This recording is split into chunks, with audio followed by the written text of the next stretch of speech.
goodness. Oh my goodness.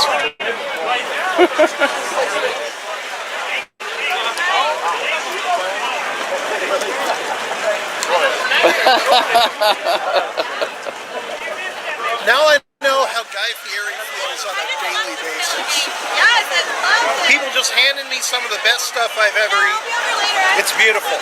All right, now I'm an ISU fan for the next 10 minutes.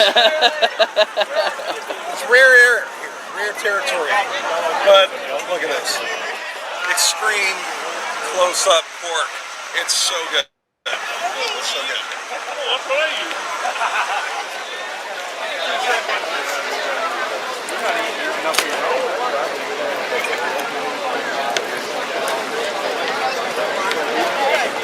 That was wonderful. Thank you so much. I have a question. What sport is this? I think this is I see just frisbees. Yeah, so this one's Beersby.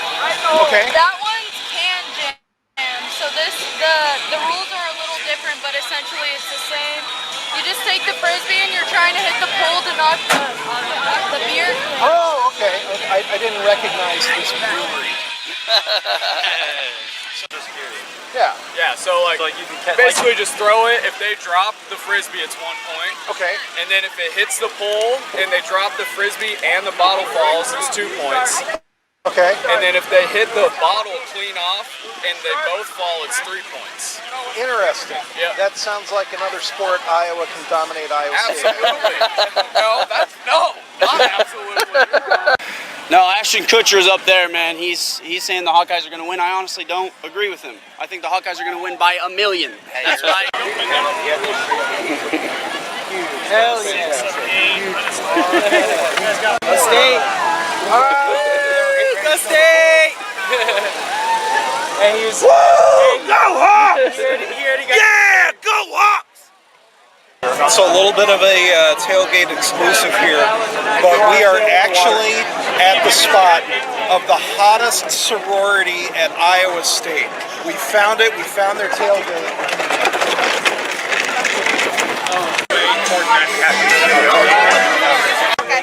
We need a prediction here. What is the score of today's game?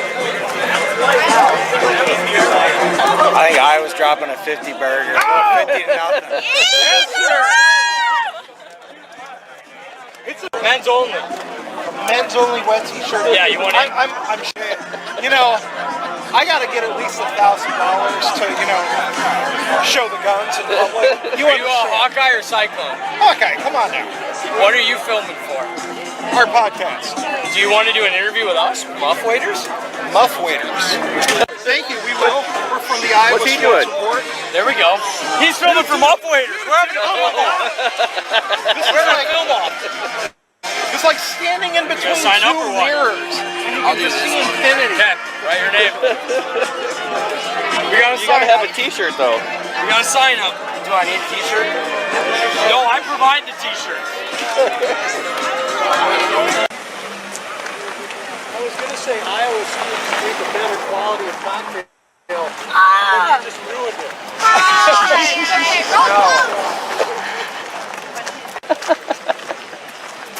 Go Hawks! Thank you. Here we go.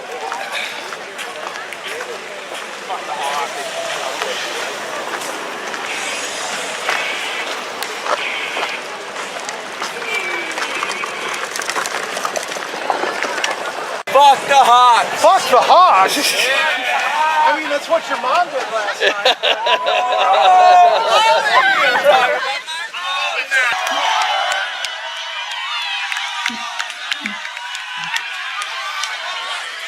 You know, we've seen a lot of interesting things today. Way too many Iowa State fans. I understand that this is a home game for them, but this is the Hawkeye State, not the Cyclone State. No such thing as a Cyclone State. I feel more confident than ever that this is going to be along the lines of a 70-0, maybe 70 to negative numbers. Maybe a first in college football, but Iowa easily has this one in the bag. Never been more confident of anything in my life. Go Hawks, go Iowa, awesome. I mean, come on. Okay. First of all, welcome to the Iowa Sports Report. My name is Adam Jacobi, editor-at-large at GoIowaAwesome.com. Thank you for joining us today. It is a great day to be a Hawkeye. Great day. 27-17 is your final score. So I do have to, I have to issue an apology, mea culpa. It turns out that you're not allowed to hold teams to negative points, not now or at any point in football history. So I guess technically my prediction didn't come true. That being said, this was one of the biggest butt kickings in a 10-point game I've ever seen. All right. As soon as that third quarter was in full swing, the game was no longer in doubt. Just not in doubt.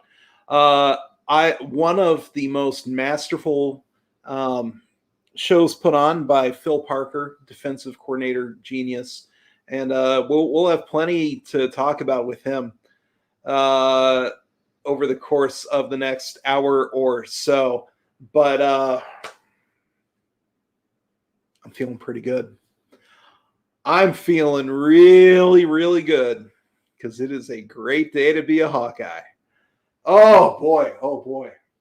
And thanks to our producer Dan for filming me up in Ames earlier today. Might have been a little bit of coarse language, and so we obviously don't condone any of that. And I'm really sorry that those of us with really, really tender eardrums had to hear any of that toilet talk. We're not proud of that. We're not proud of that. But that being said, I would say the Iowa State fans were a little bit more vulgar, and look where it got them. Look where they are now, crying so many tears. Their quarterback got benched, and you know what? If they had used some PG language instead at the tailgate, wouldn't have happened. Well, I mean, it's just facts. Oh boy. I'm feeling good. I'm feeling really, really, really good. Okay.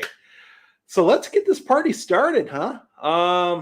Joe, welcome back. Always great to see you here.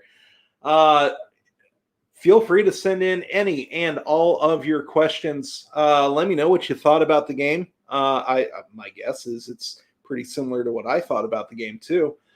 So if you're on YouTube, go ahead and hit that chat area. Just ask us whatever you want. And while you're there, be sure to click like, the little thumbs up button. Be sure to click subscribe, which is the button near the like button that says subscribe on it.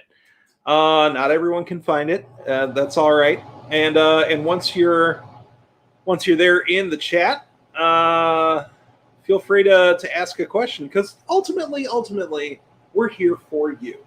This is your show. I'm but a trusted servant. I do not govern, and I'm happy to take on all your takes, because I'm going to tell you this right now: there is no such thing after a win like this. There is no such thing as a take that's too hot. If you want to tell me Iowa's headed to the championship or the playoff, I believe it. Feeling good. All right, our first question is from our old friend David. 2-0 against these teams. Honestly, didn't see that happening. I don't know. It was tough.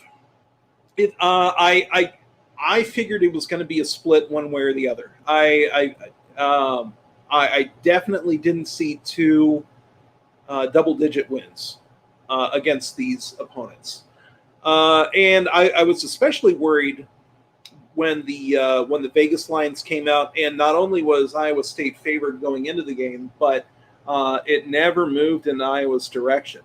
So, that was a little bit scary, because I always trust that Vegas knows more about how these things are going to happen than I do, right? They've always got more information.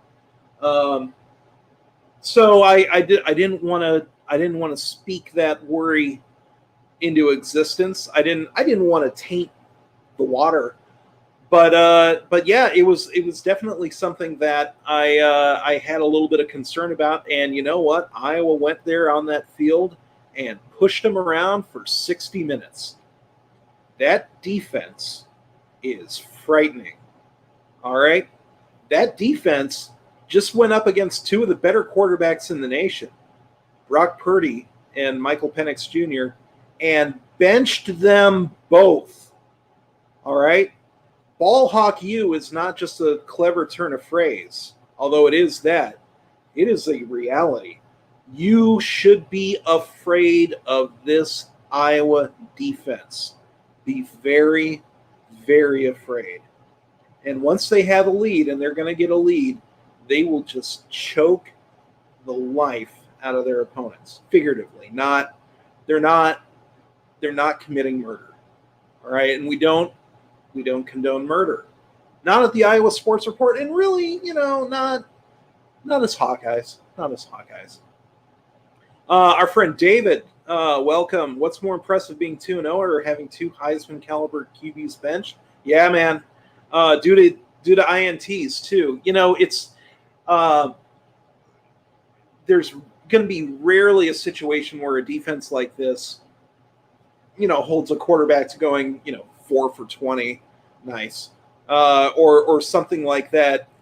They'll get their completions, but they're not going to be high value completions.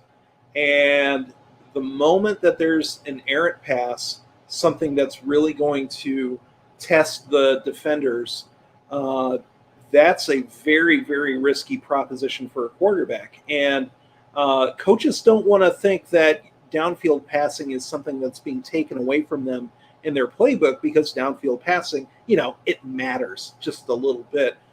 But the reality of the situation is, like I said, Penix Jr. benched, Brock Purdy benched, and that's probably not the last time that's going to happen this season to an opponent. That feels pretty good. Feels good. Oh boy. Top 5 team, right? I'm telling you, it's going to be close. Some of it depends on what happens elsewhere in the nation over the course of today. But obviously, number 9 lost. Number 7. Number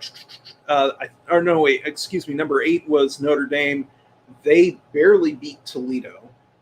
Number 5, Texas A&M, lost their QB, barely beat. Who did they barely beat? It was I don't know. It's someone who wasn't good. And of course, people in the chat can remind me who that was. I'm also not going to check on who. Oh, Colorado. They played Colorado and really had to escape. So there's a lot of movement that Iowa can make right there, because real. Oh, and then of course Ohio State beaten by Oregon, and they were trailing or tied for nearly all the games. So it's not like they choked it away. They just got outplayed by the Ducks. So I don't think that you can move Oregon ahead of Iowa because they both had really, really good road victories against top 10 opponents, and Iowa was already ahead of the Ducks. So yeah, number 6, number 7, and hopefully they'll get a little bit more help with losses above them. But I gotta tell you, whether they're 5th, whether they're 6th, whether they're 7th, it's the middle of September, and that's gonna change one way or the other. But I'm feeling good about where they are right now. I'm feeling really, really, really good about that. Trevor, hello, welcome. The question is, how worried are you about the O-line and Tyler Goodson at this point? Kinda. Not really, but kinda. Because there were a few points, especially in the second half, where you just wanted them to grind out a drive, demoralize the defense. And that was also the case in the Indiana game, too, where even Julian Vandervelde went on Twitter and said, the game's not over yet. Here's where we put together, that really strong game-sealing touchdown drive, and they didn't do it.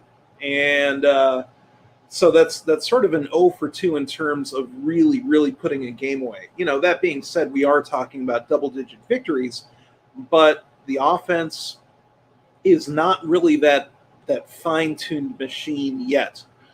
Now, Tyler Schott, when he gets back, we're going to be happy about that. I think the defense as a whole, the offensive line as a whole could really use one more veteran of his stature, and I think that he's going to be close. I think that's they were thinking he was 50-50 for this game, and that coin flip didn't go their way. But all said, I'm not panicking yet. I'm certainly not panicking about Goodson because we already know he's an electric dynamite player, and eventually they're going to figure out a way to get him the ball in situations that are going to be the most advantageous for him.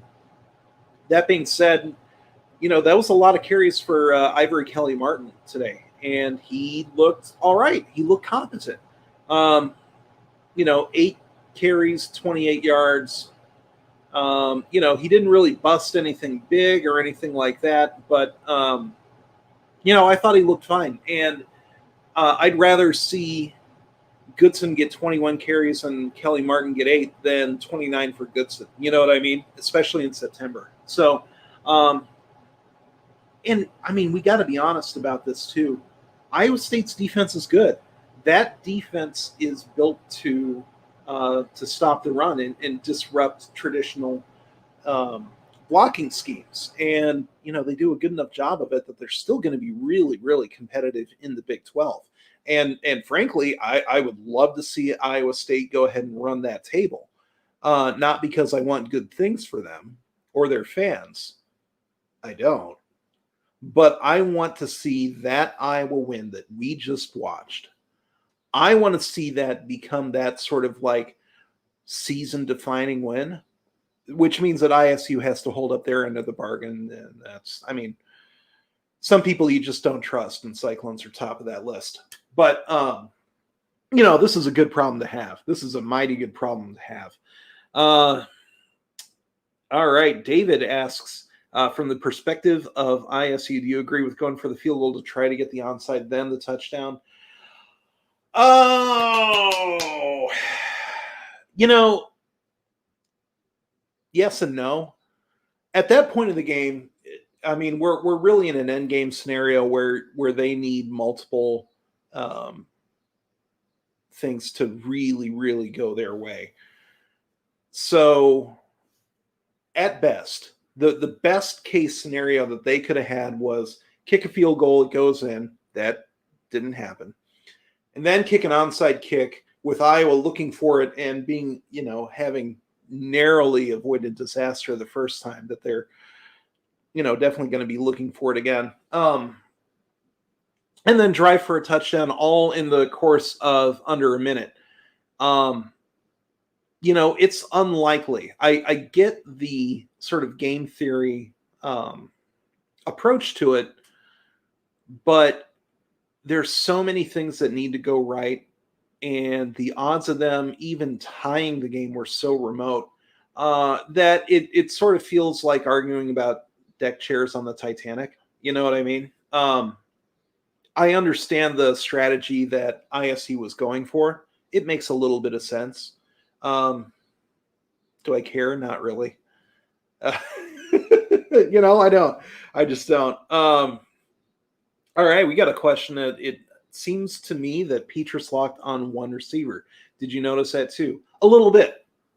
Thank you for that question. And once again, those of you who are just joining us for the first time, just head on into that chat window on YouTube or reply on Periscope as well. I think that's how we get those things coming in. Hopefully we get some Facebook folks in here as well. But yeah, just go ahead and sound off with your hot takes.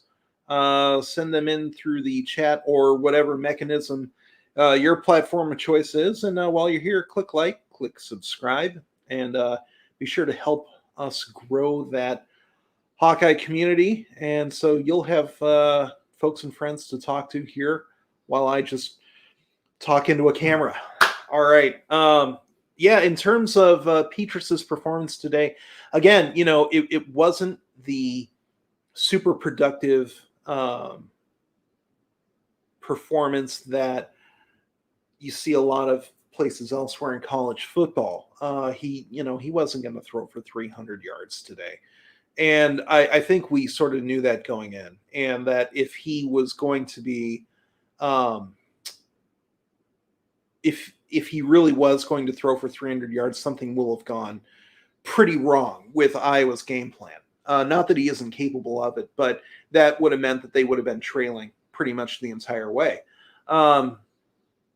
So that being said, I think that he has a little bit more comfort with Sam Laporta than he has with the rest of the receiving corps at this point. Now, that being said, in the first half, he did look fairly dynamic throwing the ball. That throw to Charlie Jones for the touchdown was one that, he really wasn't going to throw in the third or the fourth quarter or anything like that. It was risky, but at that point in the game, the reward outweighed the risk. And the reward was getting that to a 14-3 game right before halftime. And boy, that took a ton of wind out of Iowa State's sails. And the defense in the third quarter finished that job off quite nicely. Yeah, those third down sacks. Thank you, Joe. That's some of that's on the defense. Iowa State really does have a pretty decent pass rush. Some of that is on the offensive tackles, and that's definitely going to be an area of improvement for the rest of the season.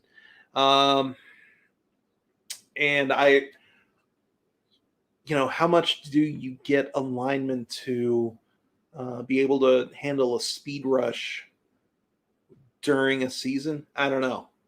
There's a lot of growth yet there to be done, and I think we're still going to see that rotation of offensive linemen in there. I don't think Kirk Ferentz has a favorite top 5 yet. I don't.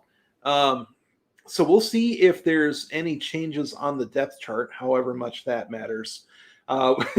We've also seen that doesn't matter a whole lot in terms of who we're actually going to see on the field, who's going to get the most snaps on a Saturday. But, I think anyone who is taking a critical look at the way the offensive line played today, they're going to see a lot of room for improvement. And again, Tyler Schott's going to be some of it. He's not going to be all of it. And so we'll see how that plays out. Yeah, Trevor's absolutely right. Petrus did kind of look like a college quarterback in quarters 2 and 3, for better or for worse. He ended up with 11 for 21, 106 yards, and that's sort of a measly 5 yards per attempt. And you want, in a really, really good passing offense, ideally you're looking at about 10 yards per completion. But again, no interceptions, and he really wasn't tempting fate a whole lot either. At some point, he has to, or let me rephrase that. At some point, the game situation is going to require him to put together 4 quarters of accurate drive-sustaining passing. They didn't need that this week. They didn't need it against Indiana. Knowing the Big Ten, they are going to need it probably multiple times over the course of the conference schedule. So, that's where I'm going to want to see the improvement in Petrus. But again, no turnovers. And, he took care of the offense, and the rest of the team took care of the rest. Can't really complain about that too much. So we're really happy. Looking at his incompletions, 2 overthrows, both to Jones in the back of the end zones. Yeah, the receivers still a little bit problematic. Nico Reganey, again, I think the legend of him being a hands guy is really, really eroding. We're we're lucky as a fan base that onside kick after Iowa State had cut it to 10. Again, that's really steep end game stuff, but he put the ball on the ground, let it bounce off of his arm and then bounce off of his hands in that scrum. And at some point you sort of have to wonder how much longer his leash is, because the rest of his skill set is not quite good enough to make up for balls bouncing off of his gloves. It's just not. So, but at the same time, as long as he does have that leash, he can always be better the next week and the next week and the week after that. So hopefully we're talking about teachable moments and not real flaws in what he brings to the table from a permanent standpoint. So how many other teams were asked can't score against Iowa State in the second half? In the Big 12, it's definitely going to be a problem for them, I think, because, that's a conference that really doesn't traffic in quality defense quite a bit. But, Iowa scored, didn't they? That being said, that was because they picked up a fumble forced by, once again, Justin Jacobs making some really, really good plays. So we're happy to see that. Is that Adam Jacobi for real? No. Oh, I'm so sorry. I am CGI. We're actually using a NASA computer to generate all of this. I'm not real. Goat or horse. You know what? Is it still in my car? I actually I hope that you were around for that opening montage of me and Ames. I went up to Ames and decided to have a little fun tailgating with the collegians up there. I brought my horse head, and I even brought the horse hooves. I left them in the car. I'm so sorry. I thought that we really needed a horse presence in Ames. It's a horse school. It's an animal school first and foremost. They like to call it, we do engineering, we do computers. They do animals. Come on. Not do animals. Not. I don't want to get sued, but it's an animal school. So that's all I'm getting at. That's all. And animal husbandry doesn't mean what it sounds like. Okay. Who are your players of the week for defense and offense? We know it's Taylor with the 69-yard long punt. Nice. For special teams, I agree. Really, really great performance by Tory Taylor. And I thought, maybe the TV angle wasn't that great, but I thought that his very last punt was inside he got it angled out of bounds inside the 5, at least from what I could tell on TV. That being said, no one really seemed to argue the point, but it would have been a perfect way for him to cap off a truly tremendous day of punting if he had coffin cornered that one. But at the end of the day, we're talking about a guy who had 8 punts for 400 yards, 5 of them pinned inside the 20, and some of them a lot closer than that. I mean, that is a really, really stellar punting job. And that's not just some ironic, I like the punting. I'm edgy. That makes a real difference in terms of the amount of stress that the opposing offense is put under when they start their drive at, say, the 6-yard line. Because when Breece Hall fumbles it, when Justin Jacobs, gets a hand right on the ball, all Iowa has to do is just waltz in from 5 yards out. And that's an easier decision to make that scoop and try to score than if it had been at, the 30-yard line or at midfield, where it's just get on the ball and, let the offense take care of their thing. So, field position really does matter quite a bit. And having a weapon like Taylor is a luxury that Iowa hasn't had in quite a while. I would say probably since Jason Baker. I know David Bradley was an all Big Ten punter, but in terms of situational, directional punting, Taylor's unbelievable. What do we do at? Okay. Here we go. Iowa offense 4 TDs, Iowa defense 3 TDs. Hope Hardy continues with 75% of our scoring. Now, technically, it's 57%, or excuse me, 42%. 3 out of 7 is 42. But yes, I would say if Iowa's defense continues to score at least one touchdown a game, the Hawkeyes are going to be in great shape. And so we've got Western Michigan and Colorado State coming up. Those offenses presumably are not quite as talented as Indiana or Iowa State's. So odds are, I'm really, really excited to see if they can make it 3 straight games with a touchdown. And I'm not ruling it out at all. All right. Thank you for that question.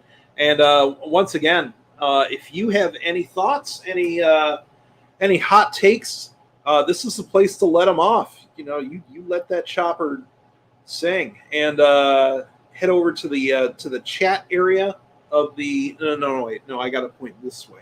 The chat area of YouTube, and put your question in there. We'll see it, and be sure to hit like, be sure to hit subscribe, and make sure that as many people as possible are seeing this stream, and we're going to have ourselves a good old time. It's a celebration. It's 27-17. It is a Hawkeye State once again. We love to see it. We love to see it. All right. Here we go. What do we do at linebacker? Good question and a good problem to have. Go back to 4-3. Can't avoid playing Jacobs. Boy, that guy is a playmaker. And so is Seth Benson.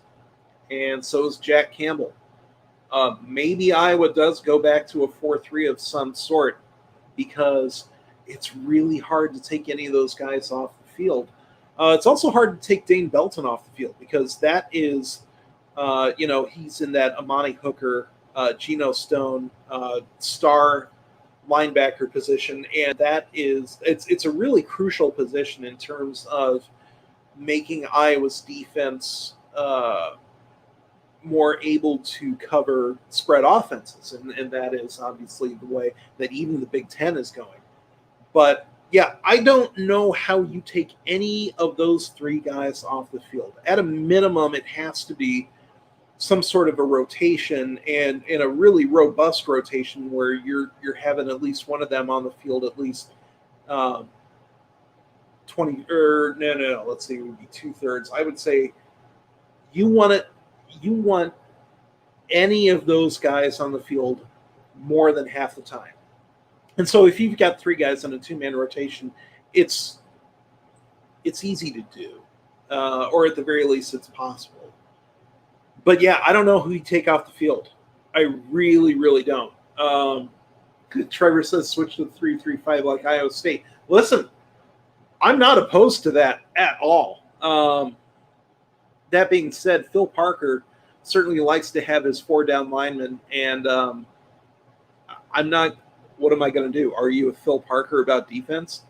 I mean, Iowa has a phenomenally scary defense, and this is one of their best in a long time.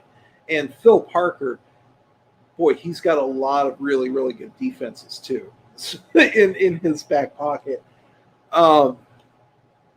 Yeah. I'd love to see him move to a 3-3-5, especially at the end of this year or after this season. I don't think you switch from an even front to an odd front, after 3 weeks, especially if a team is dominating as much as Iowa's defense is. But their personnel, this is the type of problem that a team like you would expect from Alabama or Clemson. Not so much for a team like the Hawkeyes. It's not like there's 5 stars, who are, on the, third team depth chart or something like that. But, they're really, really they have so much versatility in terms of putting playmakers on the field on defense in a variety of ways. That feels good. And hello to DW Shearer, from Twitter to YouTube. If you're watching this on Twitter, hi. Welcome to at Iowa Awesome. Be sure to click the link to head over to YouTube. Click like, click subscribe, and be part of us. Be part of our happy little community. And I am joined here by Ross WB, editor of Go Iowa Awesome, a friend to many, ally to all. Ross, 27-17, Hawkeye State. How you doing, friend? I'm doing well, very well. This was a very good day. Yeah. Phil Parker's magnum opus, some may say. What do you think about that? Yeah, I mean, I think that third quarter especially was just his absolute masterpiece. I mean, that was unbelievable. And we've gotten a few questions again about Spencer Petras. Shocker. How do you feel about his performance today, Ross?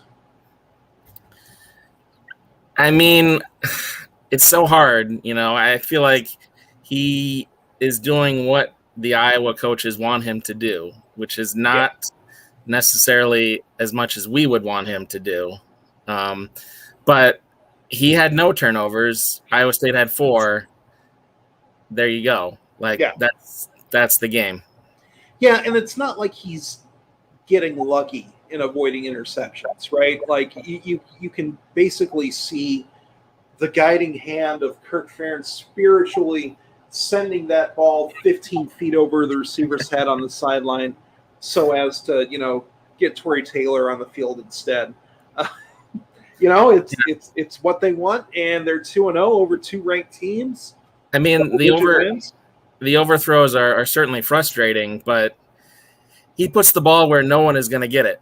His guy's not going to get it, but the defender's not going to get it either. So yeah, and that's what they want. And I mentioned earlier that there are going to be some games where the situation dictates that Petras does really need to be making throws for all 4 quarters.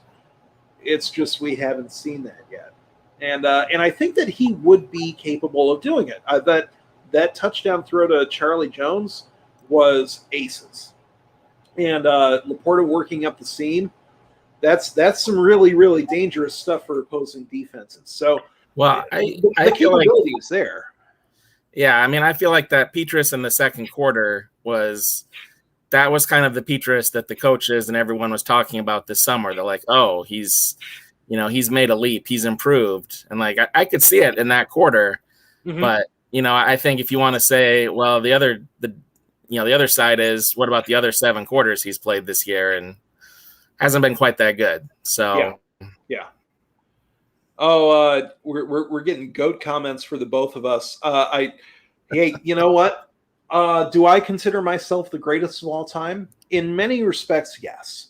But I'm willing to share the GOAT stage with Ross. I mean, we got some mighty fine facial hair. We're fans of a mighty fine team. Hey, if you think we're the GOATs, or if you think we actually just look like GOATs, also guilty of that. Click like, click subscribe, and join us. Be part of our community. Second drive for ISU in the third quarter. Thank you, DW, where they had 3 negative yard plays in a row. Was the tone setter and took the momentum away? Yeah, absolutely, because they were liable to take that game back with that last-minute touchdown drive to end the first half.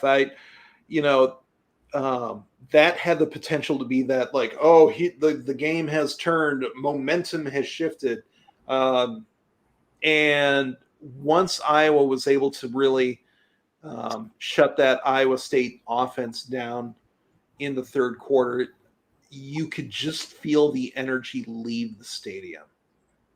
And I'm very, very happy about that. What are your thoughts, Rob? Sorry about that. No, it's all good. Yeah, I have to agree. That was a huge defensive series that blew up whatever momentum Iowa State was trying to put together. And I'm trying to remember when that was. That after or before or after the fumble and touchdown. I can barely remember things that happened 5 minutes ago. I'm not. But yeah, they Iowa State really, that third quarter could not have gone worse for them. The only way it could have gone, or it couldn't have gone worse for their offense. We'll put it that way. Talk about the Brewers' dominance in their team no-hitter tonight. No, I won't do it. I won't do it once. Listen, is this the best year to be a Cubs fan? Technically, no. I think this is not going to be a World Series year for the boys up north. But you know what? It's still better than being a Brewers fan. Respectfully. Yeah. So let's see. What Ross, offensive line. How are you feeling about how they performed today? Some good, some bad. Like there were a few plays, a few drives where they looked pretty solid. But there were definitely some times when they looked pretty rough. And, there was guys getting through to Petrus pretty easily at times. And Goodson and Kelly Martin just did not have many holes to work with. Yeah, I agree. And part of that is, we're talking about Iowa State's defense and not Western Michigan's defense. If that continues to be a problem next week, yeah, I think that would be a fair point to start sounding the alarm in terms of what the productivity is on offense. But these were two of the toughest games that were going to be on Iowa's schedule this year. There's still the Penn State game. I still think the road trip to Maryland is going to be sneaky difficult, but I mean, it's really Penn State, Wisconsin, and I mean, Maryland might be the third toughest game left. So there's going to be a lot of opportunities for Iowa to. I will never. I won't take Purdue for granted either. They've no, our most hated rival. Yeah. They've been. I mean, that's another. Yeah, I'm not sure Purdue's good this year, and I'm not sure. Well, and based off of what Iowa's defense has been doing to better quarterbacks and better offenses already, I'm obviously when that game comes, I'm probably going to be terrified on Thursday, but so far, I'm not sure I've seen enough from Purdue to really start worrying about that yet. But it's Iowa's their Super Bowl, right? Our most hated rival. And any one of our rivals, the Iowa game has to be their Super Bowl. How many Super Bowls do we play? It seems like a lot. I feel like someone should step in. Yeah, well, I mean, the nice thing is the trophy case is full of Super Bowl trophies as we speak, all 4 of them. Oh, it's a great day to be a Hawkeye. Oh, it's so good. It's so good. We had to mention Purdue. Listen, 2021 is all about exercising all the demons, and that started in 2020. But this is shaping up to be a year that hopefully restores a little bit of trust in Hawkeye fans and what this program is capable of. Because, gosh almighty, if you had told me before the season, would you take a 28-point win over Indiana and then a 10-point win at Iowa State? 1, I would say yes. 2, I would say, why are you offering? You can't. What powers do you have? The Hard Rock cat. Dan, is there any way to get the video of the cat at the Hard Rock Stadium?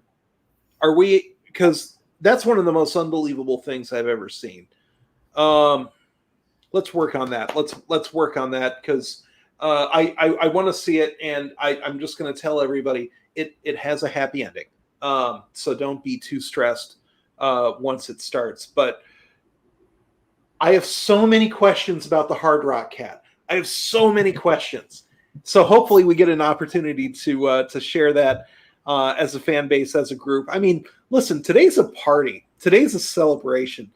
Today is, I mean, Iowa State got to have their game day. They got all their 19 starters back, and you are lying if you say that they didn't circle this game and have it circled for months.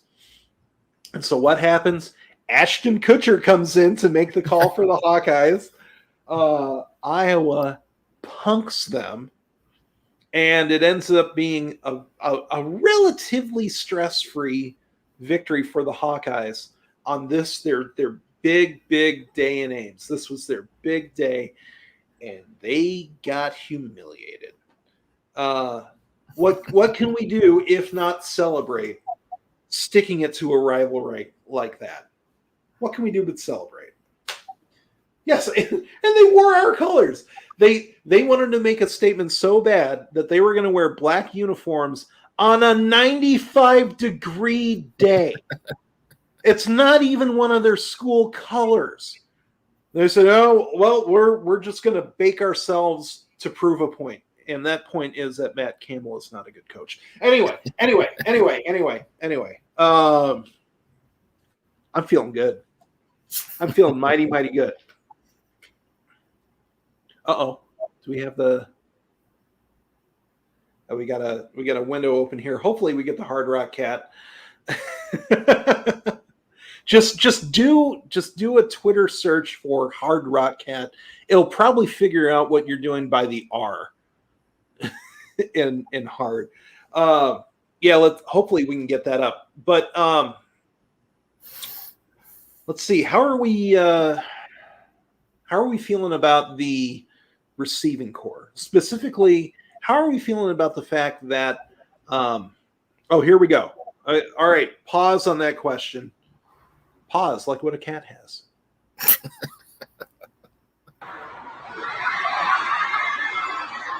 So, okay.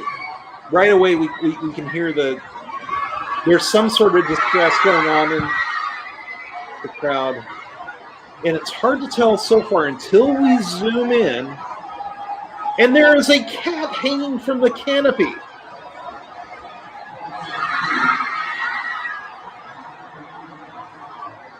And he holds it up like Simba. That's heroics right there. I'm sorry, that is the definition of a hero.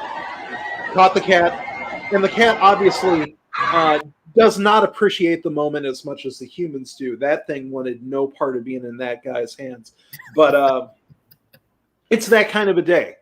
It's a day where no cats are gonna have a tragic end. We're catching all our cats today. PTSD cat. Oh yeah. And this also sort of goes to show. I can't believe. Go ahead. I was going to say about the cat. I can't believe they got the flag underneath it like that. That was incredible. It really was. It really was. But again, how did the cat get up there? Right?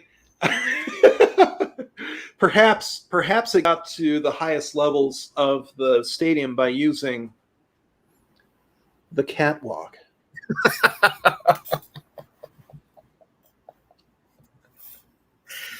Hey, we're out. And good night. Good night, everybody. Good night. One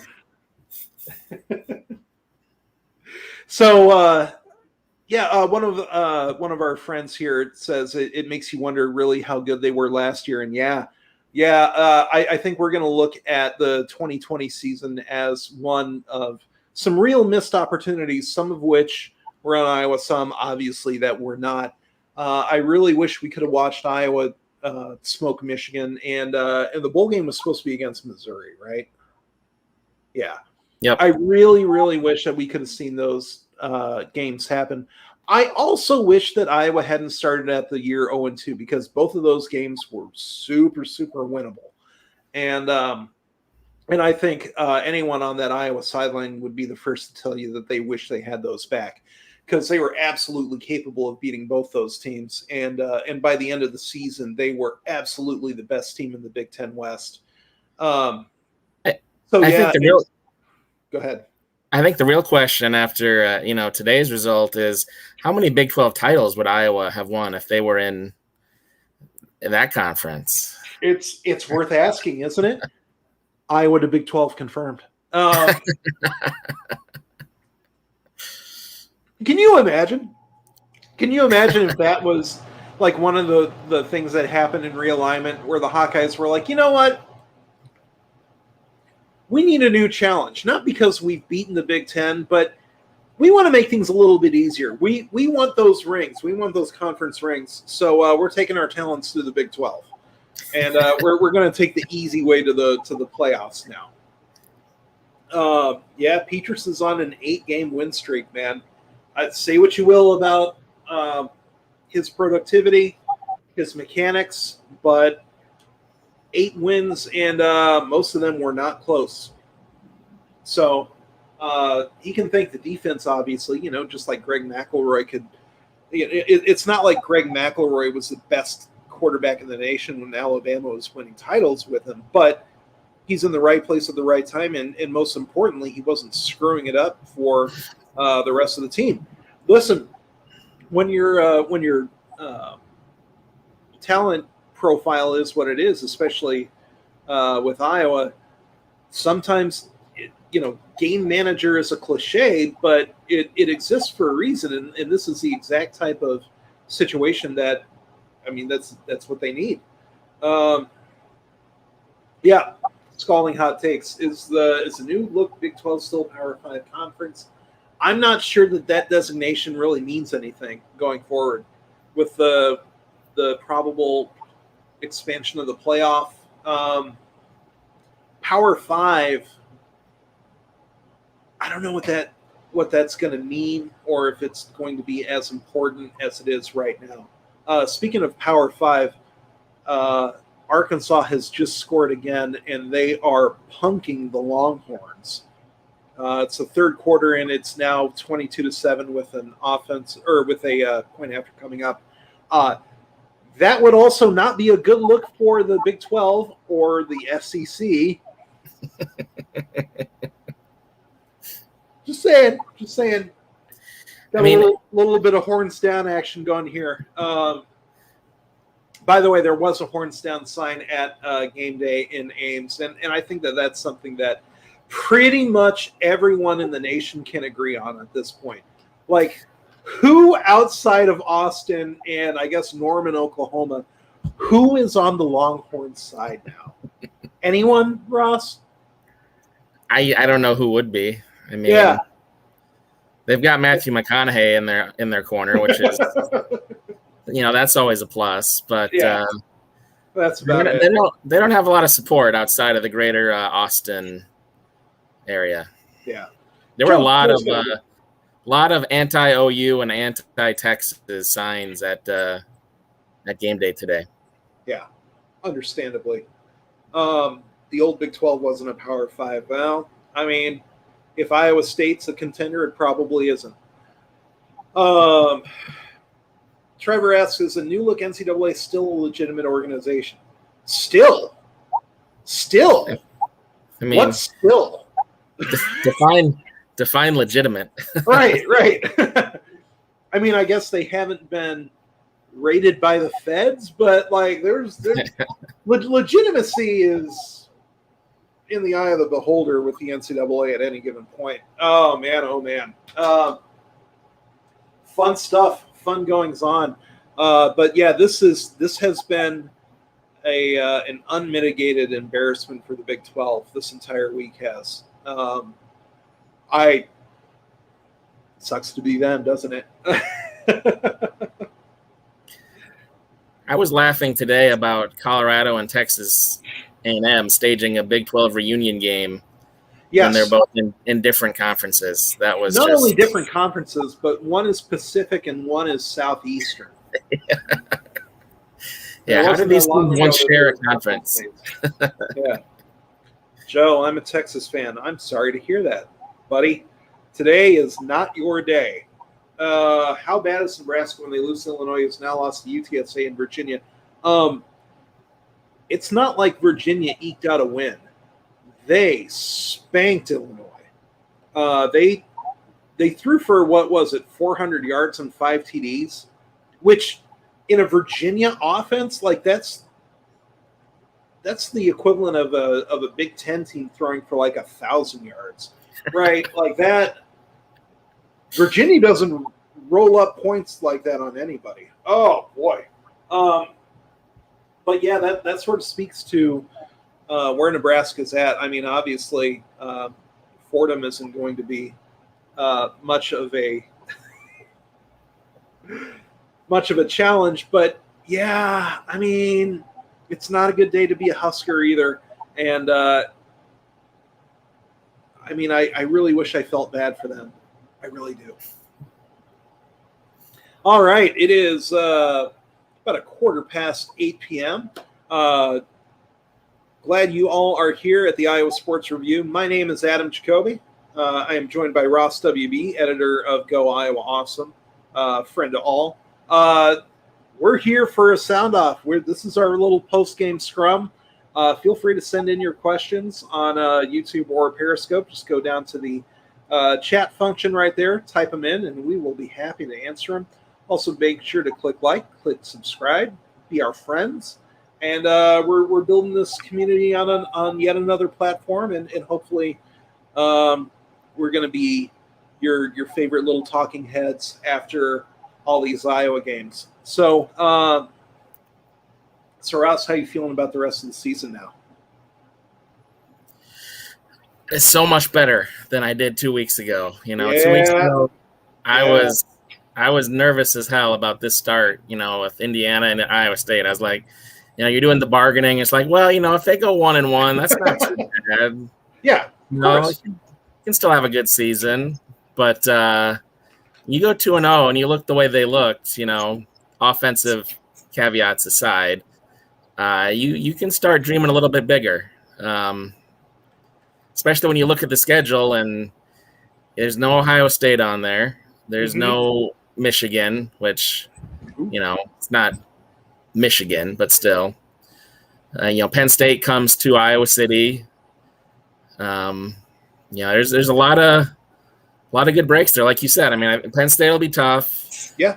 Winning in Madison is never easy. That's going to be a bear. And that Maryland game, especially, short week, Friday night, that's got weirdness written all over it. But yeah. Parker's defense is anti-weirdness. So okay. Thank you for reminding me of this, because I had a thought watching the fourth quarter roll down here, and we're talking. We got some hot takes here. This might be my hottest take yet. Are we putting Phil Parker over Norm Parker as a defensive coordinator in Iowa history? Oh man. Uh-huh. I think the discussion needs to be had. Because I was just going to say, I think it's on the table. Mm-hmm. Which I didn't ever think that would be possible. I mean, I love Phil Parker. I've always loved him, but I didn't think he would be Norm level. But yeah. But I mean, the results are there in a way that, in with a consistency that we didn't always have with Norm. And I'm not saying that as a knock on Norm Parker. I don't think there's any knocks to be had on him at all. We're talking about oh gosh, but can we say it's top two when, Bill Brashear's out there too?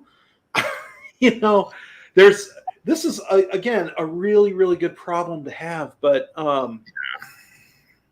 boy, they looked so good on defense, and they've looked so good for so many years. Get statues up of all of them. Yeah, From Brashear on down to Phil, although he doesn't seem like a statue wanter kind of guy. he would hate it. They'd all hate it. I mean, of course, yeah.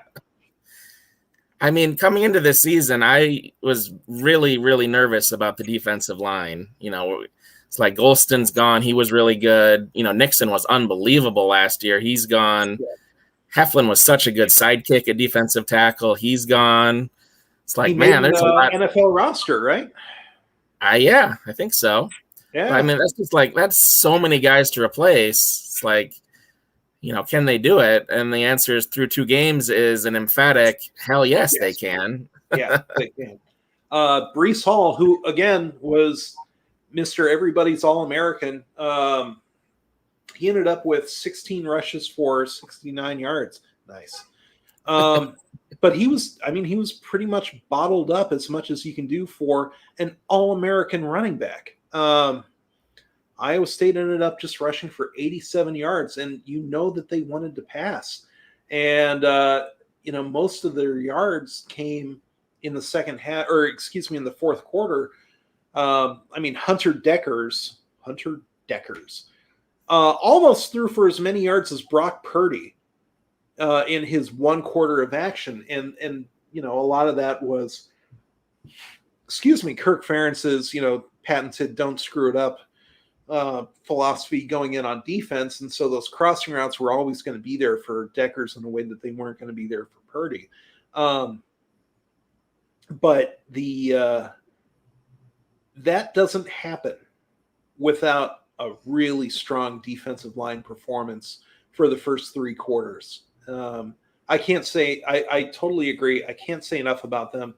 And let's also give them an ample amount of credit for not only what their individual production is, but also their ability to absorb blocks and maintain gap discipline to the point where Iowa's linebackers can make the plays that they're on the field to make.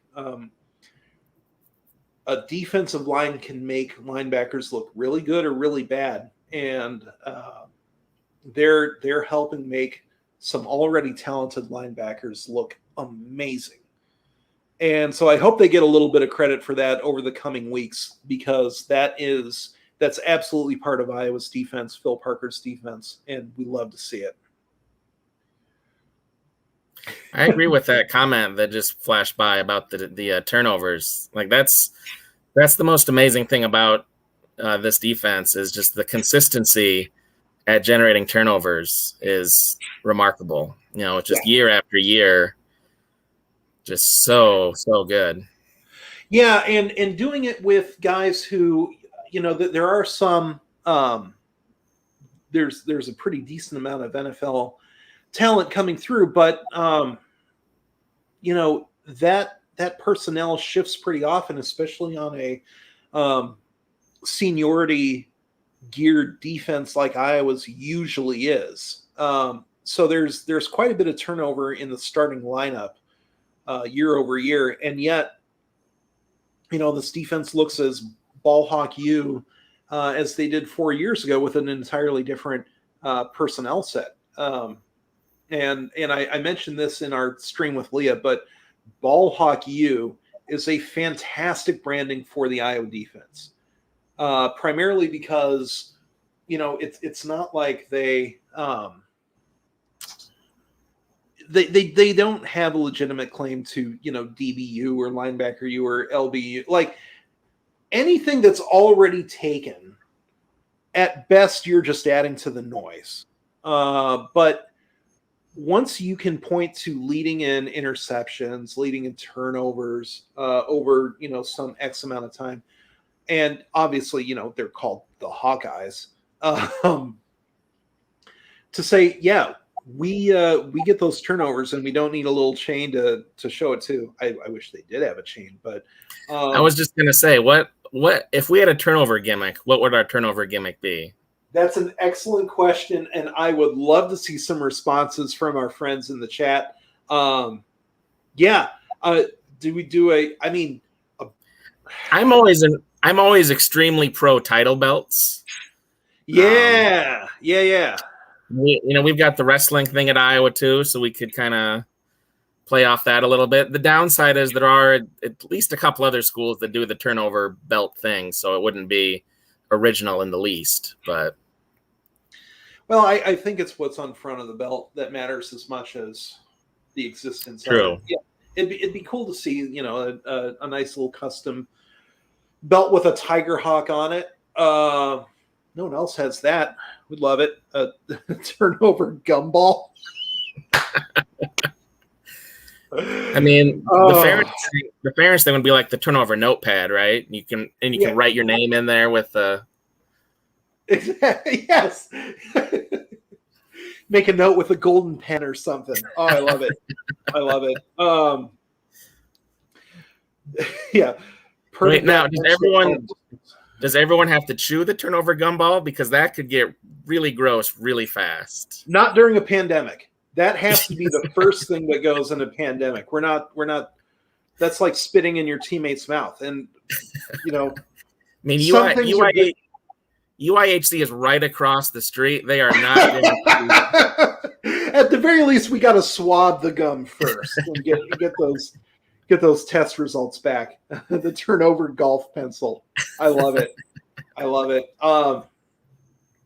Somebody earlier asked, "Can we just celebrate?" Oh, that was our friend Joe again.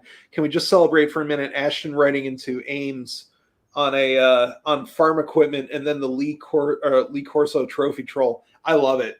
I love it. The fact that Iowa State can't get game day to come there unless Iowa's in town, and they also don't have anyone famous enough, so they have to use an Iowa guy for it. Peak rivalry needling, and we love to see it. Look, if they had someone, they would have shown up, and that's the long and short of it. The best that they were going to do for somebody who's associated with Iowa State is probably Fred Hoiberg, and there's probably things in his contract with Nebraska that says, no, you can't. You can't publicize Iowa State. Come on now. Sorry, bummer for y'all. Wouldn't know. Oh, we love it. The turnover Ertl tractor. I don't know if that would fit on the sidelines. And also, like, if you need a special license to operate, the logistics. It definitely wouldn't fit on the sidelines at Kinnick. I mean, those sidelines are so tiny to begin with that that's a hazard. Someone's going to trip on that and tear an ACL. Oh my goodness, yes. They were, in knowing our fans, there would probably be people like trying to crawl from like the front row, like directly onto the tractor, and then they're just standing on it. Which, again, like, it's a great vantage point. I would enjoy it. I would understand why someone would do it. I don't recommend it, but liability issues seem significant, though. Yeah, people don't really understand that insurance rules everything around me. That's a bad. That's a very, very bad acronym. Don't. No judgment. All right. How would you like to be a Kent State football player right now? I wouldn't. Why would I? I'm going to need a little bit. Yeah, I need a little bit more context on that question. They're the Golden Flashes, right? I'd kind of like to be a Golden Flash. That sounds fun. All right, it is about 5 minutes until 8:30 here. You are on the Iowa Sports Review, and as always, this is your sound off. This is your post game. We are celebrating 27-17. We are celebrating a 6th year of Hawkeye dominance. We are moving our feet and feeling united. We're celebrating another ranked victory. 2-0 feels really good. This is, I can't remember a better 2-0 start to a season for Iowa. I really can't.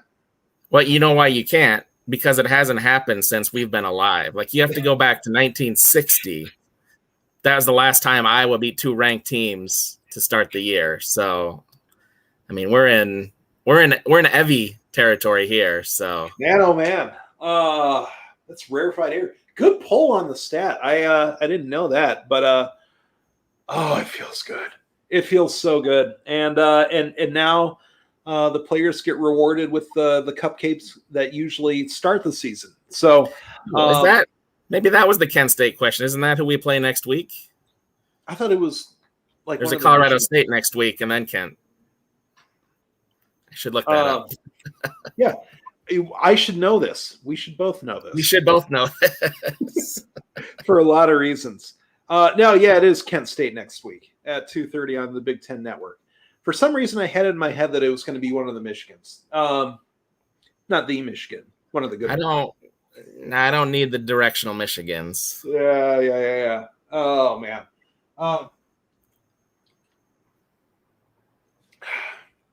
So what do we think about Purdy for the rest of the year? I mean, getting benched at home in your super special senior season, he could be in the NFL right now, right? He absolutely would have been drafted this past spring. And he's not. He came back for this. All right, we got a question from Joe, who I think this is going to be a rather popular question in the state, or at the very least among half the state's residents or so. This feels great. It sure does. But moving forward, is it really in Iowa's interest to play ISU? I think that's a good question. And certainly, one that's going to have to be revisited with this new Vibes Alliance that they've got going on with ACC and Pac-12, that, in terms of scheduling and in terms of making sure that they've got their allotment of home games that the Iowa City businesses really, really depend on, I think it is going to make it a little bit incrementally more difficult to make sure that fits on the schedule. That being said, I am not sure that there's ever been less political capital to get the game, moved or taken off the schedule going forward than there is right now, right? College game day was just in Ames. Both these teams are in the top 10. And so game day's been at the last. The game day's been at the last two. Yes. Yeah. And so for one fan base, for either fan base, although it's always ours, but for either fan base to be like, this isn't really working for us. I get it. I get the logic. I don't think there's going to be a whole lot of people that agree with that assessment. Yeah.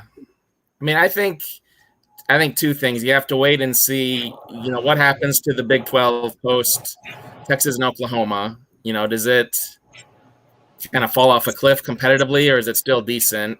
And number two is, what does Iowa State do? Do they lose Campbell? Does he stay? Do they stay, respectable to good?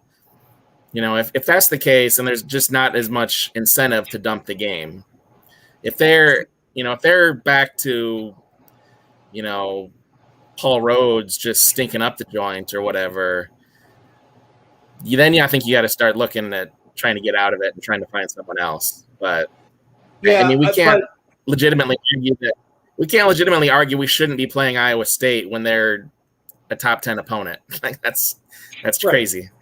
Or even if they're ranked, but they're not going to be a top 10 opponent very often, most likely. So yeah, I agree. But they've put a lot into that program, and at the very least, there is an air of legitimacy that they really didn't have during the 80s. They had a little bit in the 90s, but in the aughts, I mean, at the very least, it sort of sounds like the sort of thing that Penn State fans said about Pitt, except, it was never a good look for Penn State. I get the concerns, but it always just struck me as a little bit ugly. So Let's revisit that question. I would say let's revisit it once Iowa State gets back to being the doormat that they're used to being. But as long as they're getting votes in the top 25, I'm not sure that anyone in the state is going to be like, yeah, let's get rid of that.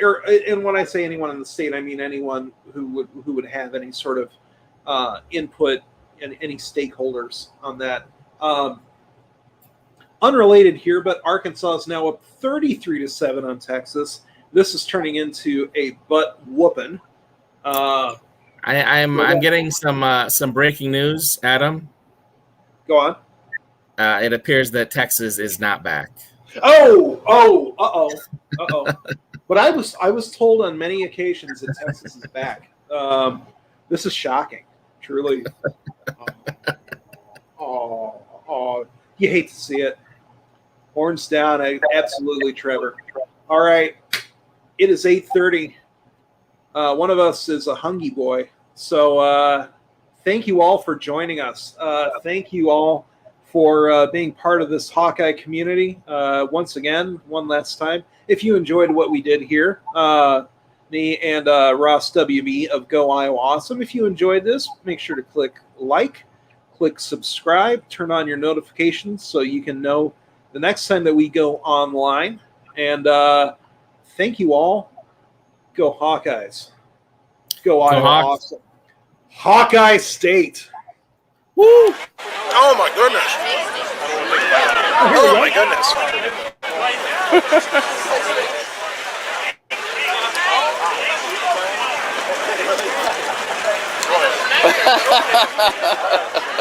It was that good.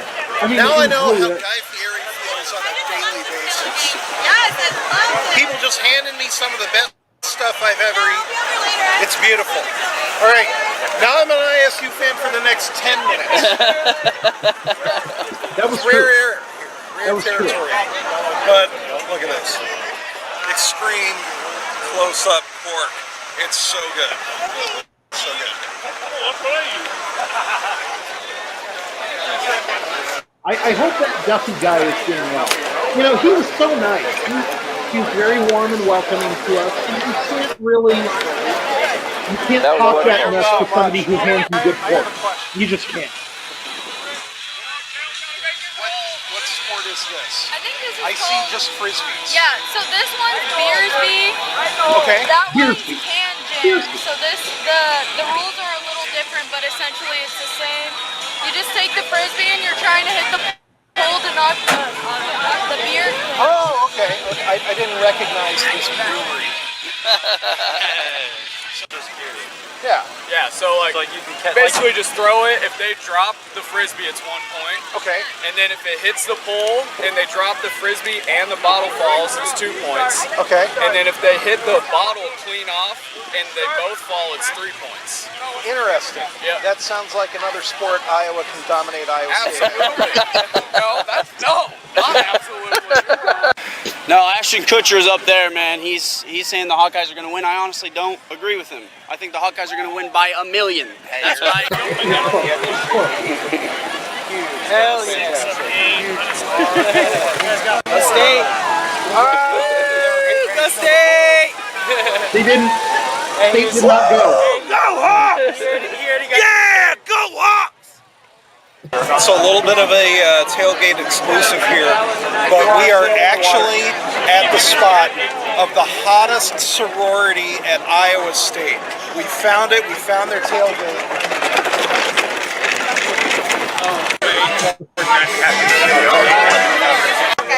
We need a prediction here. What is the score of today's game? I think Iowa's dropping a 50 burger. 50 to nothing. It was close. They could have if they wanted to. I think they just didn't want to. Men's only wet t-shirt. Yeah, you want it? I'm you know, I gotta get at least $1,000 to, show the guns in public. Are you a Hawkeye or Cyclone? Hawkeye, come on now. What are you filming? My body is expensive. Our I just do podcast. it. Do you want to do an interview with us? Muff waiters? Muff waiters. Thank you. We will. We're from the Iowa What's he Sports doing? Report. There we go. He's filming from operators. We're having a film off. We're having a film off. It's like standing in between sign up two or what? mirrors. I'll do Just this. see infinity. Okay, write your name.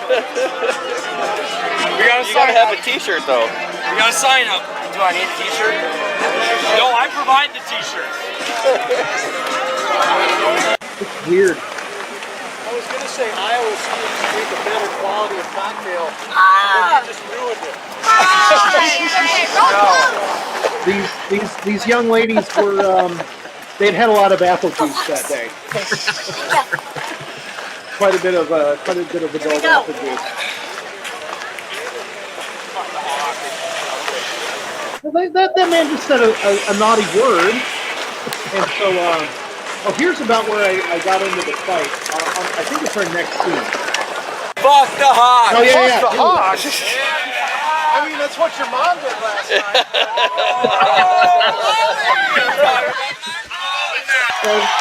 And that was a very tense situation. You know, we've seen a lot of interesting things today.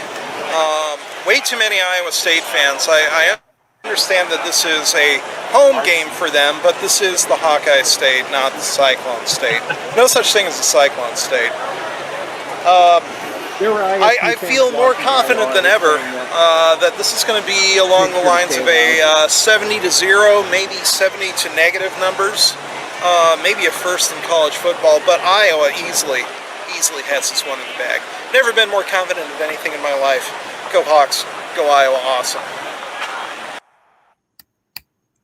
Excellent work. I got to tell you, I feel good. I just ruined a couple of Iowa State fans' days prior to the game when it ruined everybody else's day. And we love to see it.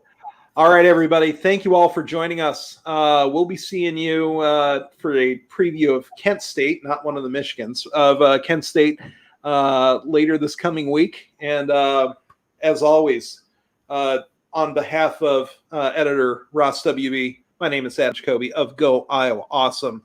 Thank you all for joining us. In heaven, there is no beer. 27-17, 6th year in a row. Hawkeye State. Go Hawkeyes. Go Iowa Awesome.